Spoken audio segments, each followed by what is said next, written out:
দেখ, তোদেরকে এখন আমি যেটা করাবো সেটা হচ্ছে ইন্টারনাল রিকনস্ট্রাকশানের একটা চ্যাপ্টারে একটা specific part. Sir specific part বলতে কি না, ইন্টারনাল রিকনস্ট্রাকশানের তোরা যখন অঙ্ক দেখবি না, তখন দেখবি প্রথম একটা ব্যালেন্স শিট দেওয়া থাকবে, তারপর কিছু ইনফরমেশান দেওয়া থাকবে, এবং ওই ইনফরমেশানকে তুই যদি কেয়ারফুলি অবজার্ভ করিস দেখবি কিছু ইনফরমেশান থাকে যেটা ইকুইটি শেয়ার প্রেফারেন্সের রিলেটেড থাকে, আর কিছু ইনফরমেশান থাকে ডিবেঞ্চার রিলেটেড থাকে, এবং যেটা প্রতিবারেই আসে। আবার এমনও সময় ইনফরমেশান দিয়ে দেয় শেয়ার্স এবং ডিবেঞ্চার মিক্স করেও দিয়ে দেয়। বাট আমি এখন যেটা আলোচনা করবো সেটা হচ্ছে তোর এক্সক্লুসিভলি ডিবেঞ্চার রিলেটেড যেসব পয়েন্ট ফার্স্ট ইয়ার্সে এসছে সেগুলোকে নিয়ে আমি ডিল করবো। তো তোদের কোশ্চেনে অ্যান্সার করতে কী বলে না, ইন্টারনাল রিকনস্ট্রাকশানে একটা অঙ্ক দিল, দিয়ে বললো জার্নাল এন্ট্রি করো এবং তারপরে যে ব্যালেন্স শিটটা হবে সেটা বানাতে দেয়।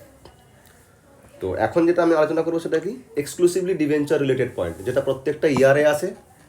তো যদি প্রত্যেকটা ইয়ারের 2021, 2020, 2019, 2018 আমি যদি প্রত্যেকটা ইয়ারের ডিভেঞ্চারের যেসব পয়েন্ট এক্সক্লুসিভলি ডিভেঞ্চারকে নিয়ে যেগুলো ডিল করছে সেগুলো যদি আলোচনা করে নিই, তাহলে তোরা যখন কোশ্চেনটা পাবি হাতে, যখন পরীক্ষা দিতে যাবি, তখন ডিভেঞ্চার রিলেটেড যেসব জার্নাল এন্ট্রি করতে পারবি। তো সেই পারপাসেই আমি এই আলোচনাটা করছি। এরপরে আমি ইকুইটি শেয়ার আর প্রেফারেন্স শেয়ারকে নিয়ে একটা ভিডিও বানিয়ে দেবো এরকম। আরেকবার ইকুইটি শেয়ার আর ডিভেঞ্চার মিক্সিং করে যদি কোনো পয়েন্ট থাকে সেটা করাবো, ঠিক আছে। আর কিছু মিসলিনিয়াস দু একটা পয়েন্ট থাকে, জেনারেলি থাকে না, মোটামুটি এগুলো কম্পালসারি সবসময় থাকেই থাকে। তো লেটস আমরা আলোচনা স্টার্ট করি, ঠিক আছে। তো 2021-এর কোশ্চেনে দেখ, পয়েন্ট নাম্বার ডিতে দেওয়া আছে debentures to be converted into such number of 8% debentures. যখনই ডিভেঞ্চার রিলেটেড পয়েন্টটা পাবি না, সঙ্গে সঙ্গে দেখে নিবি আগে যে তোদের কোশ্চেনের যে ব্যালেন্স শিটটা দেওয়া ছিল সেখানে ডিভেঞ্চার রিলেটেড ইনফরমেশানটা কী দেওয়া আছে। স্যার কোশ্চেনে ডিভেঞ্চার রিলেটেড ইনফরমেশানটা আমি কোথা থেকে পাবো? ব্যালেন্স শিটের লাইবিলিটির সাইডে, ইকুইটি আর লাইবিলিটির সাইডে দেখবি নন কারেন্ট লাইবিলিটিজের আন্ডারে একটা সেকশন থাকে লং টার্ম বরোয়িং, ওখানেই থাকবে। স্যার এত কিছু তো দেয়নি, ডাইরেক্ট এখানে কোশ্চেনে দিয়ে দিয়েছে নন কারেন্ট লাইবিলিটিজের আন্ডারেই দিয়ে দিয়েছে। তো ভালো, তোকে তো আরও ইজি করে দিল। বাট তোকে স্পেসিফাই করে ওখানে সেকশন বলতে পারতো, যদি কোম্পানির ব্যালেন্স শিটটা ভালোভাবে মনে থাকে ওই নন কারেন্ট লাইবিলিটিজের মধ্যে কী কী থাকে। LDOL আমি নিউমোনিক্স বলে দিয়েছিলাম, L for long term borrowings, D for deferred tax liabilities, O for other non current liabilities, আর LDOL লাস্ট L ফর হচ্ছে লং টার্ম প্রভিশনস। তো এত কিছু তো তোদের দেয়নি, তোদের নন কারেন্ট লাইবিলিটিজের আন্ডারে তোকে দিয়েছে কি 2006% ডিভেঞ্চার্স 100 ইচ। ওকে, এবার তোকে ইনফরমেশানে কি বলেছে, debentures to be converted into such number of 8% debentures. তার মানে আগে যেটা 6% ডিভেঞ্চার ছিল এখন সেটা কত হয়ে যাবে? 8% ডিভেঞ্চার হয়ে যাবে। ওকে, অফ 50 ইচ, আগে যেটা 100 টাকা করে ছিল এখন সেটা কত করে হয়ে যাবে? 50 টাকা করে হয়ে যাবে। As to generate the same amount of interest as before. আমি ইন্টারেস্টের ডিভেঞ্চারের স্ট্রাকচারটা চেঞ্জ করে দেবো, বাট আগে যে তোর ইন্টারেস্টটা যেটা জেনারেট হতো এখনও সেম ইন্টারেস্টটাই জেনারেট হবে। ওকে, তো আগে আমাকে দেখতে হবে যে কত ডিভেঞ্চার ইন্টারেস্ট কত জেনারেট হতো। তো দেখ, তোরা দেখ এখানে দেখ, আগে ইন্টারেস্ট কত জেনারেট হতো কী করে বুঝবি না? আগে তোর ডিভেঞ্চারের ক্যাপিটাল কত ছিল? 2 lakhs।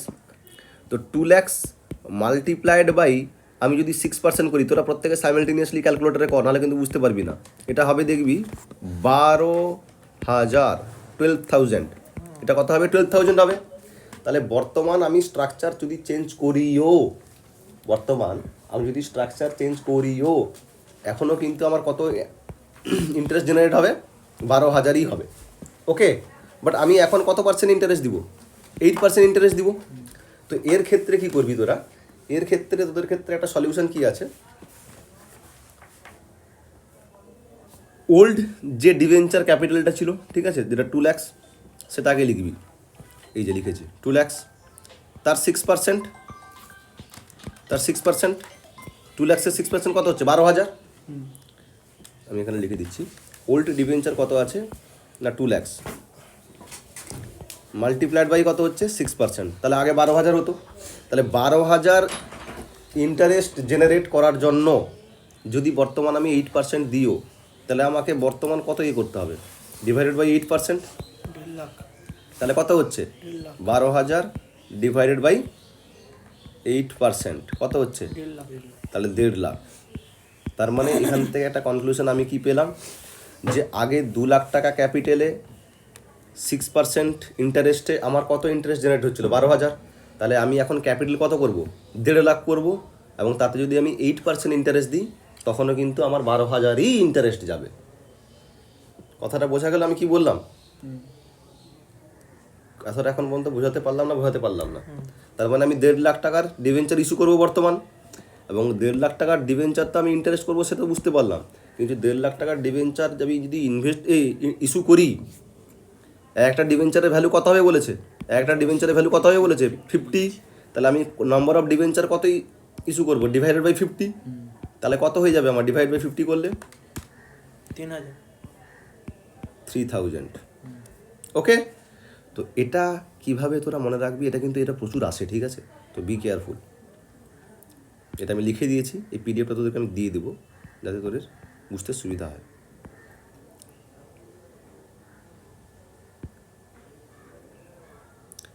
দেখ, প্রথম কি করবি, তোরা চাইছিস কি না, সাফিসিয়েন্ট নাম্বার অফ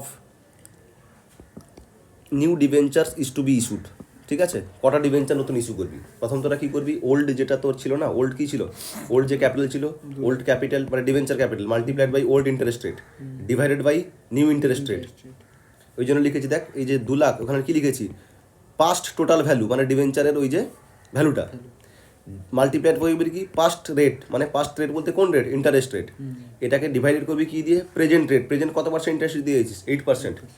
আর যদি নাম্বার বের করতে চাস তাহলে ডিভাইড বাই কী করবি, 50%, মানে বর্তমান যেটা, এই লিখে দেখ present nominal value or face value of debenture. Okay, তাহলে তুই কটা ইস্যু করবি এখন? 30,000। 3,000 না 30,000 কোনটা? 3,000। ওকে, তাহলে তোদের এখন ইস্যু করতে হবে কত, 3,000 ডিবেঞ্চার্স। তাহলে বর্তমান ডিবেঞ্চার্সটা কত করে, 8% ডিবেঞ্চার্স। তাহলে বর্তমান তুই 3,000 ডিবেঞ্চার ইস্যু করবি, যেটা হচ্ছে 8%, মানে 3,000 8% ডিবেঞ্চার তুই ইস্যু করবি। তার মানে তখন সেক্ষেত্রে জার্নাল এন্ট্রি কী হবে বল? সেক্ষেত্রে জার্নাল এন্ট্রি কী হবে আমাকে বল? সেক্ষেত্রে জার্নাল এন্ট্রি হবে হচ্ছে, দেখ প্রথম তোরা ক্যান্সেল, এই যে 6% ডিবেঞ্চার যেটা থাকছিল সেটা তো আর থাকছে না, তাহলে তোরা জার্নাল এন্ট্রি কী করবি, 6% ডিবেঞ্চার, এটা লাইবিলিটি ছিল, ডিবেঞ্চার লাইবিলিটি না, নন কারেন্ট লাইবিলিটি দেখাচ্ছিল তোকে, এই যে ডিবেঞ্চার এটা, তো সেটা তো ক্যান্সেল করছিস, তার পরিবর্তে তুই নিউ আনছিস। আচ্ছা স্যার, এটা ক্যান্সেল করার জন্য 2 লাখ টাকা ডেবিট কেন করলাম? কারণ এটা তো লাইবিলিটি ছিল, লাইবিলিটিকে তুই যদি ক্যান্সেল করিস, লাইবিলিটি একটা কি ব্যালেন্স, ক্রেডিট ব্যালেন্স, তাহলে ওটা ক্যান্সেল করছিস মানে লাইবিলিটি কমে যাচ্ছে, আর লাইবিলিটি কমে ডেবিট হয়। এটা আমরা শিখেছিলাম ক্লাস 11-এ ডায়মন্ড রুল, মানে গোল্ডেন রুল ডায়মন্ড রুল দুটো আছে না, ডায়মন্ড রুল অনুযায়ী আমি বলছি। আচ্ছা, বর্তমান কত ইস্যু করছিস তুই, 8% ডিবেঞ্চার, তার ভ্যালু কত, 1.5 লাখ টাকা। তাহলে তুই একটা লাইবিলিটি ক্যান্সেল করছিস কত, 2 লাখ টাকার, আর বর্তমান তুই লাইবিলিটি জেনারেট করছিস, লাইবিলিটি জেনারেট হলে কি হচ্ছে, ক্রেডিট হচ্ছে 1.5 লাখ টাকার। তার মানে তোর লাইবিলিটি ক্যান্সেল হচ্ছে 2 লাখ টাকার, আর লাইবিলিটি জেনারেট করছিস 1.5 লাখ টাকার। তার মানে তোর লাইবিলিটি কম জেনারেট করতে হলে 50,000, যেটা তোর ফায়দা, সেটাকে তুই ইন্টারনাল রিকনস্ট্রাকশনের ক্ষেত্রে কোথায় পাঠাবি, ক্যাপিটাল রিডাকশনের ক্ষেত্রে, ক্যাপিটাল রিডাকশন অ্যাকাউন্টে। ওকে, 50,000 বোঝা গেল? আচ্ছা, এবার এর ইম্প্যাক্টটা নিউ ব্যালেন্স শিটে কত হবে? তখন তুই যখন নিউ ব্যালেন্স শিট বানাবি সেখানে তোকে এটা দেখাতে হবে না, নিউ ব্যালেন্স শিটে তুই এটা দেখাবি তো, এই যে নন কারেন্ট লাইবিলিটিস, তখন নিউ ব্যালেন্স শিটে কত দেখাবি, 2,000 দেখাবি না 3,000, তখন তুই কত টাকা দেখাবি, 2,000-এর জায়গায় 3,000, 6%-এর জায়গায় 8% ডিবেঞ্চার্স অফ 50, আর তখন এই অ্যামাউন্টটা কত হবে, 1.5 lakh. Are you getting my point? Okay, চল, তাহলে এই ইয়ারের প্রবলেমটা তোদের সলভ হয়ে গেল, মানে এই ইয়ারে debenture, exclusively debenture related problem solve হয়ে গেল, তাই তো? ওকে, নেক্সট স্যার দেখি বল, রাখবো এটা, দিচ্ছি, কোনো অসুবিধা নেই, ঠিক আছে।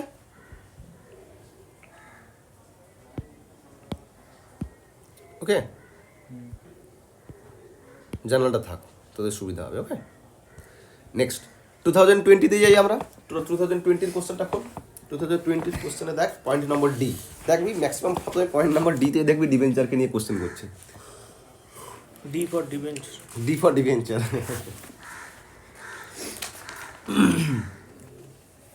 এখানে কি বলেছে দেখ, এখানে বলেছে, না খুললে হবে, দেখেন এখান থেকে দেখ, স্ক্রিনে দেখ পয়েন্টে কি বলেছে, debenture holder agree to sacrifice 20% of their claim. আচ্ছা, ডিবেঞ্চার হোল্ডারের ক্লেম কত ছিল, তাহলে আমাকে দেখতে হবে ডিবেঞ্চার কোথায় থাকে। ডিবেঞ্চার স্যার ব্যালেন্স শিটে নন কারেন্ট লাইবিলিটি যে নন টার্ম বরোয়িংয়ে থাকবে। এখানে আমি ব্যালেন্স শিটে গেলাম, দেখলাম নন কারেন্ট লাইবিলিটি শুধু লং টার্ম বরোয়িংয়ে দেখ 8% ডিবেঞ্চার দেওয়া আছে, তাই না? তাদের ক্লেমটা কত? 1 লাখ টাকা। তারা বলে দিয়েছে তারা স্যাক্রিফাইস করে দেবে 20% অফ দেয়ার ক্লেম, কিন্তু বলেছে कंपनी के हमारा इंटरेस्ट रेट पहले 8% था, अब 10% कर दो, ठीक है? আচ্ছা, তুই এখানে কার পয়েন্ট অফ ভিউ থেকে অ্যাকাউন্টস করছিস? কোম্পানির পয়েন্ট অফ ভিউ থেকে অ্যাকাউন্টস করছিস তো। তাহলে ডিবেঞ্চার হোল্ডার তাদের যে ক্লেম ওটাকে 20% কমিয়ে দিচ্ছে। আচ্ছা, हमारा लाइबिलिटी मतलब আমি কোম্পানির পয়েंट ऑफ व्यू থেকে কথা বলছি, हमारा लाइबिलिटी 20% गिर रहा है, तो लाइबिलिटी हमारा कितना था? 1 लाख। तो 20% लाइबिलिटी गिर रहा है, फायदा ना, तो 20,000 तो फायदा होगा। तो कैपिटल रिडक्शन में इसीलिए हम लोग 20,000 ले लिए हैं। না হলে এইভাবে করবি, শোন সবসময় একটা জিনিস মাথায় রাখবি, যেটা বর্তমান এক্সিস্টিং স্ট্রাকচার আছে ওটাকে ক্যান্সেল করতে হবে তোকে, ঠিক আছে? তো চোখের ছিল কত? 8% ডিবেঞ্চার ছিল 1 লাখ টাকা। সো 8% ডিবেঞ্চার্স লিখেছিস 1 লাখ টাকা। স্যার ডেবিট কেন করলাম? তো আমাদের ডিবেঞ্চার একটা লাইবিলিটি, ওটাকে আমি ক্যান্সেল করছি, তো লাইবিলিটি যদি আমি ক্যান্সেল করি তাহলে লাইবিলিটি একটা ক্রেডিট ব্যালেন্স, তার লাইবিলিটি রিডিউস হবে, আর লাইবিলিটি যদি রিডিউস হয় তখন আমরা কী করবো? তাকে ডেবিট করবো। ওকে, তাহলে এখন বর্তমান টাকাকে কী দিচ্ছি? না স্যার বর্তমান 10% ডিবেঞ্চার দিচ্ছি, 10% ডিবেঞ্চার কি 1 লাখ টাকা দিচ্ছি? না, সে তো বলেছে 20% স্যাক্রিফাইস করে দেবে, মানে তখন 80,000 টাকা দিব। তাহলে এই জন্য লিখেছি 10% ডিবেঞ্চার্স 80,000 টাকা, আর বাকি 20,000 ওটা তো আমার ফায়দা, কম দিতে হলো, লাইবিলিটি কমে গেল। তাহলে সেই ফায়দাটা কোথায় পাঠাবো? ইন্টারনাল রিকনস্ট্রাকশনের সময় ক্যাপিটাল রিডাকশন। এই জন্য জার্নাল এন্ট্রি কী হলো? 8% debentures account debit 1 lakh, 8% debentures account debit 1 lakh, to 10% debentures 80,000, to capital reduction 20,000। Okay, তাহলে 2020টা বোঝা গেল। নেক্সট 2019-এ চল। 2019-এ দেখবি পয়েন্ট নম্বর সিতে আছে, ঠিক আছে? পয়েন্ট নম্বর সিতে কি আছে? Accrued interest. অ্যাক্রুড কথার অর্থ কি? পেতে বাকি, যেটা আমাদের ইয়েট টু রিসিভ, যে হাবিবি মিলনা বাকি হ্যাঁ। স্যার মিলনা বাকি হতো, ওটা তো আমি ডিবেঞ্চার হোল্ডারের পয়েন্ট অফ ভিউ থেকে বলছি, কোম্পানির পয়েন্ট অফ ভিউ থেকে কি যেটা দিতে বাকি, আউটস্ট্যান্ডিং যেটা বলিস, অ্যাক্রুড আউটস্ট্যান্ডিং অ্যাকচুয়ালি সিনোনিমাস কথাবার্তা। তো accrued interest on debenture are to be paid in cash, যেটা তোর দিতে বাকি ছিল সেটা কি কিসে দিবি? পেড ইন ক্যাশে। আচ্ছা, তোর অ্যাক্রুড ডিবেঞ্চার দেবি, ব্যালেন্স শিটে দেওয়া আছে, দেখ কত? 36,000। আর ডিবেঞ্চার কত আছে? 9% ডিবেঞ্চারকে নিয়ে তোর কিছু বলেনি, শুধু ইন্টারেস্টকে নিয়েই গল্প করতে বলেছে। আচ্ছা, আমার একটা কথা বলতো, অ্যাক্রুড ইন্টারেস্ট আমি কোম্পানির পয়েন্ট অফ ভিউ থেকে ভাববো, আমি ডিবেঞ্চার হোল্ডারের পয়েন্ট অফ ভিউ থেকে ভাববো না, because we are doing corporate accounting, কোম্পানির অ্যাকাউন্টস করছি। 11-এ শিখেছিলি এন্টিটি কনসেপ্ট, বিজনেস তোর মানে যার তুই অ্যাকাউন্টস করছিস তার পয়েন্ট অফ ভিউ থেকে সবসময় ভাববি না। তো অ্যাক্রুড ইন্টারেস্ট কোম্পানির পয়েন্ট অফ ভিউ থেকে কি একটা লাইবিলিটি। তো এরা কি বলেছে? অ্যাক্রুড ইন্টারেস্ট অন ডিবেঞ্চার, এটা কি ক্যাশে দিয়ে দিবে। তো অ্যাক্রুড ইন্টারেস্ট আমার একটা লাইবিলিটি, এটা শেষ হয়ে যাচ্ছে যেহেতু পেমেন্ট করে দিচ্ছি, তো অ্যাক্রুড ইন্টারেস্ট অ্যাকাউন্ট ডেবিট, তাই তো? অ্যাক্রুড ইন্টারেস্ট অ্যাকাউন্ট ডেবিট, কারণ এটা লাইবিলিটি, এটা আমি খতম করে দিচ্ছি। আর লাইবিলিটিটাকে সেটেলমেন্ট করছি কীভাবে? টাকা দিয়ে, সেটা টু ব্যাঙ্ক বা টু ক্যাশ করতে পারিস। তো টু ব্যাঙ্ক টু ক্যাশ কেন করছি? ক্যাশ বা ব্যাঙ্ক ব্যালেন্স এটা একটা অ্যাসেট কমলে আমাদের কী হয়? ক্রেডিট হয়, অ্যাজ পার ডায়মন্ড রুল। তো এই জন্য টু ব্যাঙ্ক আর টু ক্যাশ 36,000, এটাই হবে এর জার্নাল এন্ট্রি। তো ডিবেঞ্চারকে নিয়ে এক্সট্রা কিছু করতে পারেনি, শুধু ইন্টারেস্টকে নিয়ে বলেছে। ওকে, তাহলে নতুন ব্যালেন্স শিটে কী কী হবে বল? নতুন ব্যালেন্স শিটে ব্যাঙ্ক আর ক্যাশ ব্যালেন্স, যেহেতু তুই পেমেন্ট করেছিস, bank and cash balance will be reduced by 36,000। ধর 50,000 ছিল ওল্ড ব্যালেন্স শিটে, তাহলে নতুন ব্যালেন্স শিটে কী হবে? যদি আর ব্যাঙ্ক ব্যালেন্স বা ক্যাশ ব্যালেন্স টাচ না হয়, 50 থেকে 36 পড়ে চলে যাবে, তার মানে 14 পড়ে থাকবে, মানে যা ব্যালেন্স আছে মোটামুটি 36,000 এই কারণে কমে যাবে। আচ্ছা, নতুন ব্যালেন্স শিটে accrued interest will not appear, কারণ ওটা তো অলরেডি পেমেন্ট হয়ে গেল। ওকে, বুঝতে পেরেছিস? আচ্ছা, আমি এর আগে যেটা করছিলাম 2020 এর ব্যালেন্স শিটে ইম্প্যাক্ট কী হবে বলেছি? বলিনি। এর আগেরটাই কী যাবে, নন কারেন্ট লাইবিলিটিস, যে কী হবে তখন আর 8% ডিভেঞ্চার্স আসবে না লং টার্ম বোরিংয়ে। লং টার্ম বোরিংয়ে তখন কত আসবে? 10% ডিভেঞ্চার। আর 10% ডিভেঞ্চার অ্যামাউন্ট তখন 1 লাখ হবে না, কত হবে? 80,000 হবে। ওকে, চল 2020 হয়ে গেলো, 19 হয়ে গেলো, এবার 18 18 কি পয়েন্ট বলেছে দেখ। 18 পয়েন্ট সিতে যা। 10% debentures are to be converted into sufficient 12% debentures. ওই সেম টাইপের একদম 2021 পয়েন্টের টাইপের এসছে। আচ্ছা, 2021 পয়েন্ট আমি এটা পড়ার আগে তোদের একটু মনে করাতে চাইছি। তখন আমি কি বলেছিলাম? ওল্ড ভ্যালু অফ যেটা ছিল কত, 6 লাখ ডিভেঞ্চারের ওল্ড ভ্যালু যেটা ছিল, এটা করতে বলেছিলাম। হ্যাঁ, ইনটু সেটা মাল্টিপ্লাইড বাই কি করতে বলেছিলাম বল? ডিবেঞ্চার বলে দেয়া থাকবে পার্সেন্টেজ, মানে তার এক্সিস্টিং পার্সেন্টেজ কত ছিল? 10%। 10%। তার তখন তার কত ছিল? 10%। আচ্ছা, ডিভাইডেড বাই কি করতে বলেছিলাম? ডিভাইড বাই করতে বলেছিলাম যেটা নতুন পার্সেন্টেজ বলেছে, এই যে 12%। এই দেখ এখানে বলেছে না 12%, তো ডিভাইড বাই 12% করবি তোরা। কথাটা বোঝা গেল আমি কি বললাম? তাহলে 12% করলে কত আসছে বল?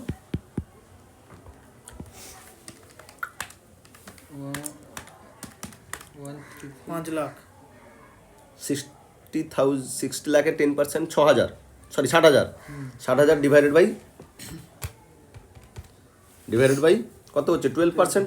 তাহলে নতুন তুই ডিভেঞ্চার কত টাকার ইস্যু করবি? 5 লাখ টাকার ইস্যু করবি নতুন ডিভেঞ্চার। এটা ক্লিয়ার হয়ে গেলাম না? হ্যালো, কোনো বুঝতে অসুবিধা হলে বল আমাকে। ওকে, তো এখানে বলেছে পয়েন্টটা ওটাই বলেছিল যেটা 2021-এই করেছিলাম। 10% debenture are to be converted into sufficient number. তো এখানে বলেনি, কারণ এখান থেকে নাম্বার বের করতে পারবি না, কারণ 10% ডিভেঞ্চার বলেছে 6 লাখ বলে দিয়েছে। এবার এখানে যদি তোর বলে দিত ফেস ভ্যালু কত, 100 বা 10 কিছু বলে দিত, তাহলে তুই নম্বর বের করতে পারিস। তাহলে এখানে নম্বরের তো কোনো ব্যাপারই আসছে না। তাহলে তুই করবি কি, 10% ডিভেঞ্চার্স এখানে 6 লাখ ছিল, তোকে বলেছে 10% debentures are to be converted into sufficient 12% debentures to earn the same amount of interest as before. তার জন্য স্টেপসটা আমি কি বলে দিলাম, আমি আরেকবার বলছি। Old value multiplied by old rate, that is 10%, divided by new rate, that is 12%। সেটা ভুল করলাম রে।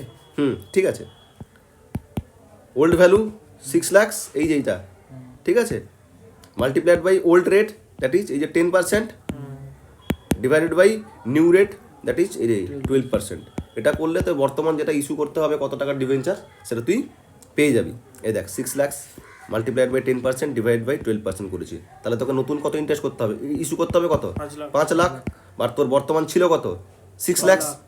তাহলে আমি কি বলেছি, এই ধরনের জার্নাল এন্ট্রি করার ক্ষেত্রে প্রথম তোর যেটা আগে যেটা ছিল হবে আর এটা 5 লাখ হবে। 10% ডিভেঞ্চারটাকে ক্যান্সেল করবি, ক্যান্সেল করার জন্য ওটাকে ডেবিট করি। তার লজিক আমি বলে দিয়েছি কেন। তাহলে 10% ডিভেঞ্চার কত? 6 লাখ। Very good. বর্তমান তুই কত ইস্যু করছিস? না স্যার 12% ডিভেঞ্চার বর্তমান ইস্যু করছি। 12% ডিভেঞ্চার 5 লাখ। কত? 5 লাখ। তাহলে 6 লাখ টাকা লাইবিলিটি ক্যান্সেল করছি, 5 লাখ টাকা লাইবিলিটি মাথায় নিচ্ছি, তাহলে আমার 1 লাখ টাকা ফায়দা হচ্ছে না? সেটা যাবে কোথায়? Capital reduction account. কত? 1 লাখ। এবার আমাকে একটা কথা বল, এখানে কি কি হবে দেখ, একটা কথা বল, এখানে কি কি হবে দেখ। নতুন যখন তুই ব্যালেন্স শিট বানাবি তখন নন কারেন্ট লাইবিলিটি যে কত পার্সেন্ট ডিভেঞ্চার থাকবে? 12% ডিভেঞ্চার থাকবে। আর 6 লাখের টাকায় ভ্যালু কত থাকবে? 5 লাখ টাকা থাকবে। বোঝা গেছে? Thank you. এখানে লিখে দিয়েছি দেখ, এই সেম জিনিসটা লিখেছি, present value multiplied by past interest rate multiplied divided by new interest rate. বুঝতে পেরেছিস তো? অ্যাট আচ্ছা, এগুলো কী লিখেছি ওটা বোঝার দরকার নেই, মোটামুটি যেটা বুঝতে পেরেছি সেটা ঠিক আছে। আর কিছু ইনফরমেশান দিয়েছিল নাকি? আচ্ছা, এখানে আরও একটা কথা বলেছিল, কি বল দেখি। অ্যাজ বিফোর এখানে ফুল স্টপ দিয়েছে দেখ, এই দেখ এখানে ফুল স্টপ দিয়েছে তোকে, এখানে একটা ফুল স্টপ দিয়েছিল, ঠিক আছে। তারপর তোকে ইনফরমেশানে কী বলেছিল জানিস তো? Debenture holder agreed to forgo accrued interest of 16-17। তার মানে একটা কথা, এখানে এই কোশ্চেনে বলে দিয়েছে 16-17-এর কিছু ইন্টারেস্ট কোম্পানি দিতে বাকি ছিল, সেটা বলেছে মাফ করে দিলাম। কে বলছে? Debenture holder. কাকে বলছে? কোম্পানিকে বলছে। তুই কোথায় বসে আছিস? কোম্পানির বিল্ডিংয়ের চেয়ার নিয়ে বসে আছিস। মাফ করে দিয়া हमको तो फायदा हुआ, মানে কোম্পানির পয়েন্ট অফ ভিউ থেকে তো ফায়দা হুয়া। দেখ, debenture holder agree to forgo the accrued interest 16-17 এর which has not been recorded in the books. তুই বললি মাফ করে দিল, কিন্তু তুই যখন বুকস অফ অ্যাকাউন্টস বলতে ব্যালেন্স শিট পিএল এগুলোকে বলা হয়। তো অ্যাক্রুড ইন্টারেস্ট তোর একটা লাইবিলিটি, সেটা অবশ্যই তোর ব্যালেন্স শিট থাকার কথা, কিন্তু তুই দেখ 2018 ব্যালেন্স শিট খুঁজে নেই, ওখানে কোথাও অ্যাক্রুড ইন্টারেস্ট পাবি না। তার মানে এই যে লাইবিলিটিটা এটা রেকর্ডই করা হয়নি, তার মানে কি ওই জন্য লিখে ওখানে বলেও দিয়েছে which has not been recorded in the books. এই কথাটা যদি নাও বলতো তোকে সিম্পলি এইটুকু বলে রেখে দিত অ্যাক্রুড ইন্টারেস্ট 16-17, তারপর তোকে দেখতে হতো যে আদৌকে আমার এটা রেকর্ড করা ছিল। তার মানে এটা এখানে তো বলেই দিয়েছে রেকর্ড করা নেই, কিন্তু তুই যদি রেকর্ড এটা কথাটা না বলে তোকে ব্যালেন্স শিট দেখো এটা ডিটারমাইন করতে হতো যে রেকর্ড করা নেই। তাহলে এটা কি হলো বল আমাকে, যে এটা একটা আনরেকর্ডেড লাইবিলিটি ছিল, তাই না? আরে কোম্পানির পয়েন্ট অফ ভিউ থেকে অ্যাক্রুড ইন্টারেস্ট মানে আউটস্ট্যান্ডিং ইন্টারেস্ট মানে ইন্টারেস্ট দিতে হবে, যেটা কি আনরেকর্ডেড। এটা একটা লাইবিলিটি কোম্পানির, যে ইন্টারেস্ট দিতে হবে ডিবেঞ্চারকে, বাট সেটা আনরেকর্ডেড, রেকর্ড করা নেই। সো যদি তার ক্ষেত্রে সে মাফ করে দেয়, সালা লাইবিলিটি ছিল আমি রেকর্ড করিনি, মাফ করলে আমি কি রেকর্ড করবো? দেখো আবার যদি আমার রেকর্ড করা থাকতো তখন আমি বলতাম যে আচ্ছা অ্যাক্রুড ইন্টারেস্ট আমার একটা লাইবিলিটি ছিল, ওটা তো লাইবিলিটি হলো না, তাহলে অ্যাক্রুড ইন্টারেস্ট 2 মাফ করে দিল, ক্যাপিটাল রিডাকশন ফায়দা হয়ে গেল। বাট আমি অ্যাক্রুড ইন্টারেস্টটাকে ডেবিটটা করতে বা কেন যাবো? আমি তো অলরেডি ওটাকে ক্রেডিট করে মানে লাইবিলিটি হিসেবে দেখাই নি বুকস অফ অ্যাকাউন্টসে। তো যখন ক্যান্সেল করবো তার জন্য কোনো এন্ট্রি হবে না, এই জন্য আমি লিখে দিচ্ছি দেখ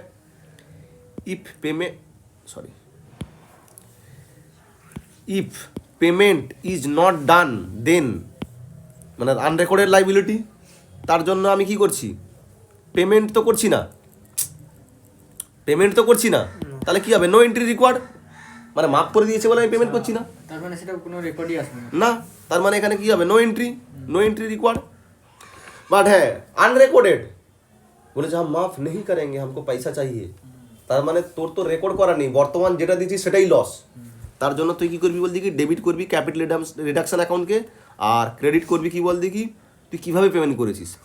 ক্যাশে পেমেন্ট করলে টু ক্যাশ আর ব্যাঙ্ক করবি, আর যদি কাইন্ডে দিস মানে ইকুইটি শেয়ার বা ডিভেঞ্চার কিছু দিয়ে দিস, তাহলে করেসপন্ডিং কাইন্ড মানে ইকুইটি শেয়ার বা ডিভেঞ্চার তুই ক্রেডিট করে দিবি। আচ্ছা, বাট এই কোশ্চেনে যেটা বলেছে যে তোর যেটা আনরেকর্ডেড লাইবিলিটি ছিল, যেটা মানে রেকর্ডেড ইন দ্য বুকস ছিল না, সেটা তারা মাফ করে দিয়েছে। তো আমার রেকর্ডই ছিল না, মাফ করে দিল, তো কি বয়ে গেল? So no entry. তো তোদের ক্ষেত্রে কেসটা হচ্ছে এখানে এইটা। ওকে, তাহলে আমরা আগে বাড়ি। Okay yes sir. 2017 में आ जा। 2017 বলেছে 4 নম্বর পয়েন্টে ইনফরমেশনে 2017 ইন্টারনাল রিকনস্ট্রাকশনের প্রবলেমের 4 নম্বর ইনফরমেশনে কি বলেছে? Use accrued debenture interest. Company का पॉइंट ऑफ व्यू से एक्रूड डिवेंचर इंटरेस्ट मतलब आउटस्टैंडिंग डिवेंचर इंटरेस्ट, क्योंकि डिवेंचर इंटरेस्ट हमेशा कंपनी को देना पड़ता है, डिवेंचर कंपनी इशू किया था। इंटरेस्ट की বলেছে forgone by the debenture holder, ওরা মাফ করে দিয়েছে। আচ্ছা তোর কি অ্যাক্রুড ডিভেঞ্চার সেটা কি রেকর্ডেড না আনরেকর্ডেড এটা ইনফরমেশনে কিছু বলেনি, তার মানে আমি কি বলেছি? ব্যালেন্স শিট চেক করতে। চলো ব্যালেন্স শিট দেখ, ব্যালেন্স শিটে দেখ কারেন্ট লাইবিলিটি যে দেওয়া আছে, দেখ অ্যাক্রুড ডিভেঞ্চার ইন্টারেস্ট, তার মানে এটা হচ্ছে রেকর্ডেড লাইবিলিটি, যেটা 5,000 সেটা মাফ করে দিয়েছে, তার মানে লাইবিলিটি তোর খতম হয়ে গেল। তার মানে কি করবি? অ্যাক্রুড ডিভেঞ্চার ইন্টারেস্ট পেমেন্ট করছি না ওর জন্য, তাহলে এটা কোথায় চলে যাবে? To capital reduction. এই দেখ অ্যাক্রুড ডিভেঞ্চার ইন্টারেস্ট এখন debit, to capital reduction. Accrued debenture interest যেহেতু আমার রেকর্ড করা ছিল ওটাকে ডেবিট করে ক্যান্সেল করে দিলাম, আর তার জন্য আমাকে কোনো পেমেন্ট করতে হচ্ছে না, টু ক্যাপিটাল রিডাকশন। আর যদি পেমেন্ট করতাম তাহলে টু ব্যাঙ্ক ওর ক্যাশ, যদি ক্যাশে দিতাম, আর যদি কাইন্ডে দিতাম তাহলে তুই করেসপন্ডিং ইকুইটি শেয়ার ইয়ে হতো। কথা বোঝা গেছে? আচ্ছা, ব্যালেন্স শিটে এর ইম্প্যাক্ট কী হবে? ডিভেঞ্চার তো অ্যাডিজিটিস থাকবে, অ্যাক্রুড ডিভেঞ্চার ইন্টারেস্ট নেক্সট যখন ব্যালেন্স শিট বানাবি তখন আর অ্যাপিয়ার হবে না। ওকে, 2016-তে চলে এবারে।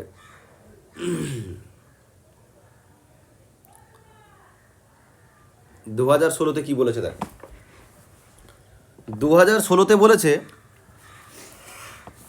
5 নম্বর পয়েন্টে ইনফরমেশনে, the debentures is to be redeemed at 5% premium. কি বলেছে?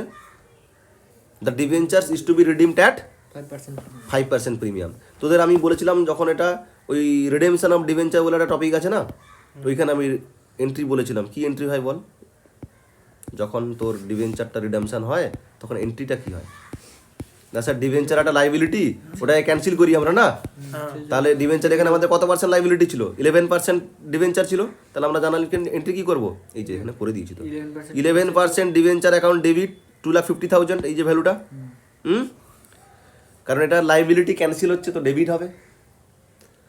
প্রিমিয়াম মানে 2,00,000 টাকা 2,50,000 জায়গায় তোকে দিতে কত হবে? 5% এক্সট্রা। তাহলে 2,50,000-এর 5% কত হচ্ছে? 7,500, সরি 12,500। একবার দেখ তো কত হচ্ছে। হ্যাঁ, 2,50,000-এর 5% 12,500। ওই জন্য ওটাকে কি লিখেছি আমি? পোরোডের ফুল ফর্ম কি? Premium on redemption of debenture. ওটাকেই শর্টে লিখেছি POROD, premium on redemption of debenture. কি বললাম? Premium on redemption of debenture. কত? এই যে 2,50,000-এর 5% 12,500। তাহলে তোকে ডিভেঞ্চার হোল্ডারকে তুই ক্রেডিটার বানিয়ে দিচ্ছিস, এই জন্য 2 debenture holder.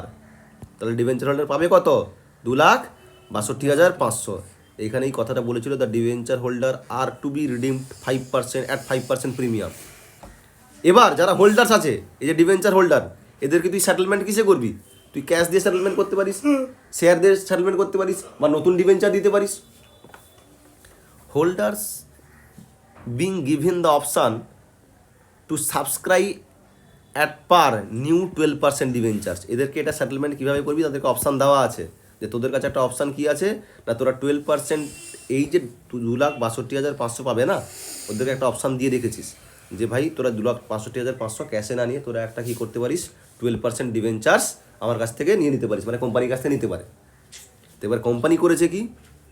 Holders of the old debentures to the extent 1 lakh exercise their option and subscribe new debentures. তখন ডিভেঞ্চার্স হোল্ডারটা তোকে কি বলেছে? যে 2,62,500-র জায়গায় 1 লাখ টাকার আমরা কি নিচ্ছি রে? নতুন ডিভেঞ্চার নিয়ে নিচ্ছি। আর বাকি 1 লাখ যেটা 62,500 থাকছে, সেটা আমাদেরকে তুমি টাকা দিয়ে দিতে বলেছে, ঠিক আছে? তো দেখছি তাহলে ডিভেঞ্চার হোল্ডারকে তুই সেটেলমেন্ট যখন করছিস, তাহলে ডিভেঞ্চার হোল্ডার যখন ডেবিট, কারণ এটা ক্রেডিটার ছিল, পেতো তোর কাছ থেকে, ওদেরকে সেটেলমেন্ট করছিস, তার ওই জন্য ওদেরকে ডেবিট করলি কত? 2,62,500। তার পরিবর্তে কি দিয়েছিস? 12% ডিভেঞ্চার না কিরে? 12% ডিভেঞ্চার দিয়েছিস কত? 1 লাখ টাকার। ওটা 1 লাখ টাকা নিবে বলেছিল না? বাকি যে টাকা টু ব্যাংক কত? 1,62,500। ওকে, মানে তারা এই যে 2,62,000 সেটেলমেন্টটা কীভাবে করেছে? বলেছে 1 লাখ টাকা নতুন আমাদেরকে ডিভেঞ্চার দিয়ে দাও। ডিভেঞ্চার দিচ্ছিস, লাইবিলিটি ক্রিয়েট হচ্ছে, ওই জন্য ডিভেঞ্চারকে ক্রেডিট করেছিস টু ব্যাংক, বাকি টাকা ব্যাংকে পেমেন্ট করছিস, ব্যাংক ব্যালেন্স তার জন্য কমে যাচ্ছে। ওটা একটা অ্যাসেট, ব্যাংক আর ক্যাশ, ওটা কমলে ক্রেডিট হয়। ওকে, আচ্ছা, এই যে তোর premium on redemption of debentures, ওটা তোরা রিডেমশন অফ ডিভেঞ্চার অ্যাকাউন্টে কোথায় পাঠাচ্ছিস? PL-এ পাঠাচ্ছিস, বাট ইন্টারনাল রিকনস্ট্রাকশনে কোথায় ওটা পাঠাবি কোথায়? ক্যাপিটাল রিডাকশন অ্যাকাউন্টে। ওকে, তাহলে capital reduction account debit to POROD. তাহলে বোঝা গেল? 1, 2, এই 3টা এন্ট্রি হবে। তাহলে নতুন ব্যালেন্স শিটে তোকে কীভাবে দেখাবে? নতুন ব্যালেন্স শিটে তোকে আর 11% ডিভেঞ্চার দেখাবে না, তখন তোকে দেখাবে হচ্ছে 12% ডিভেঞ্চার্স। কত টাকার? তারা তো 1 লাখ টাকার ডিভেঞ্চার নিয়েছিল, আর তুই ক্যাশ দিয়েছিস কত? 1,62,500। তো নতুন ব্যালেন্স শিটে তোর যে ক্যাশ ব্যালেন্স আছে সেটা 1,62,500 দিয়ে কমে যাবে। এই জন্য লিখেছি দেখ, in new balance sheet bank balance will be reduce by cash and, মানে নিউ ব্যালেন্স শিটের ব্যাংক ব্যালেন্সটা কোথায় পাবি? ক্যাশ অ্যান্ড ক্যাশ ইকুইভ্যালেন্সে সেকশানে কারেন্ট অ্যাসেটসের মধ্যে একটা থাকে। কারেন্ট অ্যাসেটসের মধ্যে কী কী থাকে বল? আমি কি বলেছিলাম? CIT, CSO, CSO, C for current investment, I for inventories, T for trade receivables, C for cash and cash equivalents, S for short term loans and advances, O for other current assets. তো এই যে তোর C for cash and cash equivalents, এখানেই তো তোর কি আসে? Cash আর bank balance আসে না? তো এখানেই তোর কত কমে যাবে? 1,62,500, কারণ তুই এই টাকাটা পেমেন্ট করেছিলি। ওই জন্য লিখেছি ইন নিউ ব্যালেন্স শিট ব্যাংকটা কোথায় পাবি? ক্যাশ অ্যান্ড ক্যাশ ইকুইভ্যালেন্সে উইল বি রিডিউস বাই কত? 1,62,500, তাই তো? আর নন কারেন্ট লাইবিলিটি যে, তার মধ্যে কোন সেকশানে আমি স্পেসিফাই করে দিচ্ছি, লং টার্ম বরোয়িংয়ে কী চলে আসবে? 12% ডিভেঞ্চার্স কত? Rupees 1 lakh will appear. তো ডিভেঞ্চারের এই কটা রিলেটেড আচ্ছা 2015-এর কি দেখি 2015-এ না শেয়ার অ্যান্ড ডিভেঞ্চার মিক্স আছে। আমি যখন একটা টপিক করাবো এই যে মিক্স আর শেয়ার সারেন্ডারের কেস আছে, তো তখন এই টপিকটা আলোচনা করবো। 2014 সেম ইকুইটি শেয়ার আর ডিভেঞ্চারকে মিক্সিং করে দিয়েছে। 13-এ যেভাবে 2015-এর করিয়েছি সেম কনসেপ্ট, কোনো নতুন কনসেপ্ট নেই। তাহলে 2021-এর কনসেপ্ট একই, 2015-এর কনসেপ্ট একই, 2013-এর কনসেপ্ট একই, না 2015-তে এই যে শেয়ার সারেন্ডার আছে, হ্যাঁ। তো মোটামুটি ডিভেঞ্চারটা করে নিলে তোদের মোটামুটি একটা পয়েন্ট কভার হয়ে যাচ্ছে। 16 অবধি সব টপিক একই, বাকি 15 থেকে একটু change। 15 থেকে একটু চেঞ্জ হয়েছে, সেটা আমি একটা আলাদা করে তোদের ক্লাস নিয়ে তোদেরকে বলে দেবো, ঠিক আছে? তো আজকে আশা করি তোরা এটা বুঝতে পেরেছিস। বারবার করে রিভিশন কর, সমস্যা হলে আমার সাথে আমাকে মানে বল, ফোন কর, কোনো অসুবিধা নেই। ঠিক আছে। ফোন নাম্বার তো জানিস 9674335084। ডিভেঞ্চার রিলেটেড এক্সক্লুসিভলি আমি সব বলে দিয়েছি মোটামুটি। আগে আমি ক্লাসে বলে দিয়েছিলাম ইকুইটি আর প্রেফারেন্সের রিলেটেড যা কিছু প্রবলেম আসতে পারে। এবার নেক্সট যেটা টপিক ধরবো সেটা হচ্ছে শেয়ার আর ডিভেঞ্চারের মিক্সিং, যেগুলো যেরকম এই সব সালগুলোতে এসেছিলো। Yes sir. এই যে 2015-এর কেসে, তারপর তো 2014-এর কেসে মিক্স অফ ইকুইটি শেয়ার, এটা করাবো। তারপর আমরা একদম ডাইরেক্ট ওকে। অঙ্কে ঢুকে যাবো, মানে ফুল ফ্লেজেড অঙ্ক ধরে নেবো। তাহলে 3টা ক্লাসে আমাদের কভার হয়ে যাবে, ঠিক আছে? সেকেন্ড ক্লাস নেক্সট ক্লাসে কভার হয়ে যাবে। Okay, that's it for the day. Revision করিস, ওকে?